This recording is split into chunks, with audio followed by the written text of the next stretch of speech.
ये चर्चा बैठक के माध्यम से हमको सुनने को मिलता है।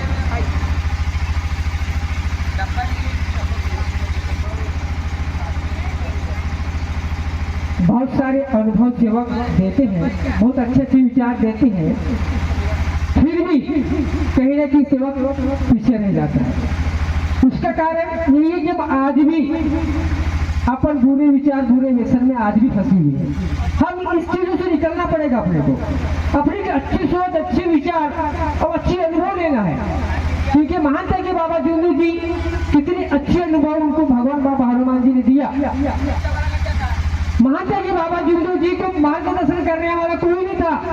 आज की तारीख में जो कोई सेवक इस धर्म को अपनाता है तो उसको मार्गदर्शन करने वाला बहुत सारे सेवक है, बहुत सारे कार्यकर्ता सामने खड़ा हो जाएंगे कि नहीं। मानता कि बाबा जुल्लू जी का पहले आदेश 41 दिन का था 41 दिन का पहले आदेश 41 दिन का आदेश था। उस 41 दिन के आदेश को मानता कि बाबा जुल्लू जी ने 4 या 5 भाग में बांट दिया कि मेरे जो सेवक बनेंगे, बाबा हनुमान जी के जो सेवक बनेंगे, वो इतना लंबा आदेश घड़ा नहीं पाएंगे, गलती हो जाएगी, त्रुटियां हो जाएंगी, पूरे ग्रुप के पास में बन जाएंगे।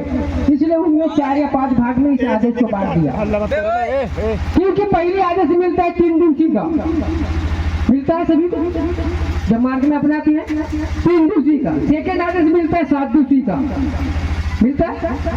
और तीसरा आदेश मिलता है 11 दिवसी का, और चौथा आदेश मिलता है 21 दिन का, और 5वां आदेश मिलता है 41 दिन का, मिलता है। तो 7 और 3 10